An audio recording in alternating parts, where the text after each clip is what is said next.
and welcome to another instalment of 7 Minutes or Less. Now, considering all the Zelda related videos we've done, plus the ones we've got coming up, and the fact that my own channel is called Defender of Hyrule, it's pretty obvious I'm a massive Zelda fan. It's my favourite game series ever, but this time we're taking a look at the spin-off title, Hyrule Warriors.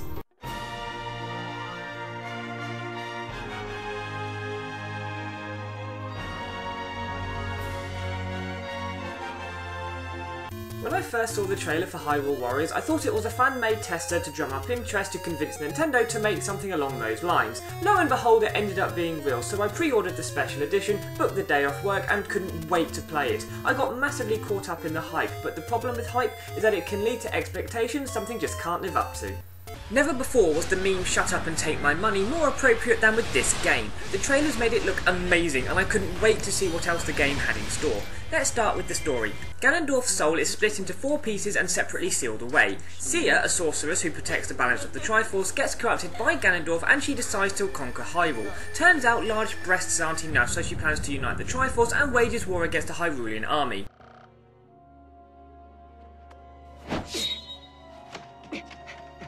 Long story short, Zelda goes missing, you look for her, Sheik turns up, you track down Sia, who possesses the Triforce of Power. She steals the Triforce of Courage from Link and the Triforce of Wisdom from Sheik, using their power to create rifts in time and space leading to the places Ganondorf's soul is sealed. It's here that you have to traverse 3 eras of the Zelda timeline: Ocarina of Time, Twilight Princess, and Skyward Sword. I haven't ruined anything here, at this point you've only completed 4 stages. Once you've closed the portal, stuff happens that I won't spoil, but it ends up becoming much more like a traditional Zelda plot. It's great that you get to play as Ganondorf, and the guy kicks major ass, but it's weird spending ages fighting against him, then fighting as him against the armies of Hyrule, and then switching back to fighting against him. All in all, the story isn't anything special, and you'll probably guess how it ends long before getting to the end of the 18-stage adventure. Sure, there were a few surprises along the way, but Sheik turning out to be Zelda in disguise really wasn't one of them. As you've probably seen from the trailers and other reviews, you'll be doing a lot of fighting as you're trying to save or conquer Hyrule. This was the single biggest concern I had with this game. Would the combat get stale, repetitive and boring? Well, no, I absolutely love it. You have loads of characters to choose from and each one is really different, which prevents the combat becoming dull. There are a variety of combos and impressive special moves which differ between characters. Even then, some characters have multiple weapons, with each weapon drastically changing their fighting style, moves and abilities. Of the 13 unlockable characters, DLC not included, there weren't many that had one specific combo that was clearly the most powerful and used it over and over again. The vast majority had 3 decent ones to choose between depending on the current circumstances. You also get communal weapons to add a bit of spice to things. Each one has specific occasions where you need to use it in order to continue or beat a boss, but these bosses can be really annoying, as it becomes a case of stand back and wait for them to do a specific move that leaves them vulnerable, use that set item to stun them, and then attack.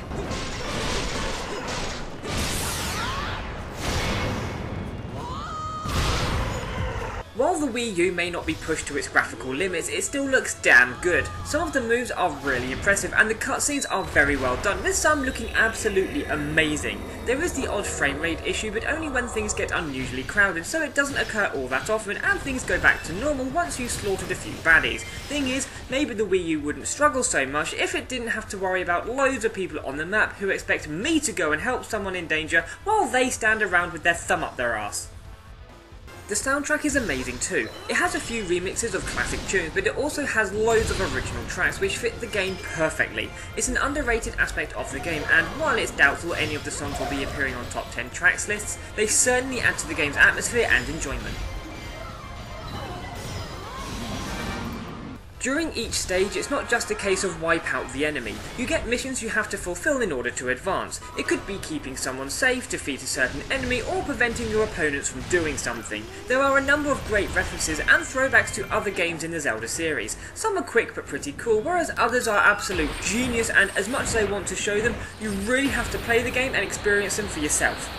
There is some grind involved, but only to farm materials or weapons. You can visit the bazaar where you can forge badges to beef out your characters, gaining them new combo abilities, better defense, more effective healing, and a huge amount of other things. It's the same badges for every character, but the materials required to make them vary, and with how many characters there are, you're going to need a lot of items. It can be a bit of a pain, as some items can be very hard to come by. One godsend is the training dojo, where you can spend rupees leveling up lower level characters. You can't level anyone higher than your highest level character, and it is really expensive, so it's not something that can be used all the time, but it does take out what would become a dull grind. Weapons have bonuses equipped, and you can mould weapons together so that they and you become stronger.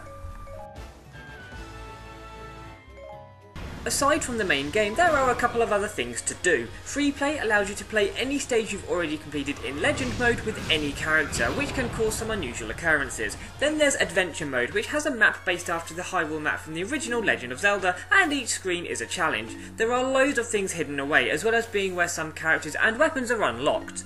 Due to the recent DLC, there is now a Master Quest board which has even more to unlock and do. Sia's story is a nice new addition, and the new characters are actually pretty good. Watch this space for a top 5 characters list. As with all great Zelda games, there are a number of side quests. Heart pieces make a return, but the most difficult is the Gold Skulltulas. They appear on the battlefield if you achieve specific tasks, and you have to find it before it flees, but there's always that telltale sign it's nearby. As you collect more, various things are unlocked and you get a new piece of a picture. Completing the picture unlocks other things. On the whole, Hyrule Warriors has been an absolute blast, and I'm semi-addicted to it. The variety of characters, fighting styles, things to unlock, challenges and curiosity keep bringing me back for more. There's so much to do and find, and even after many hours of battling, I still want to keep going, at least until I've unlocked all the characters and weapons. Hyrule Warriors may only be a spin-off title, but it's one of the most enjoyable Zelda games I've played. It's not perfect, but it's scary how close it is, and it far exceeded my expectations. It started off fun, and it got even more fun as I progressed through, beefed out the characters, and unlocked more goodies. If you can, definitely give the game a go. I know it's not going to be everyone's cup of tea, but it was certainly mine. See you next time.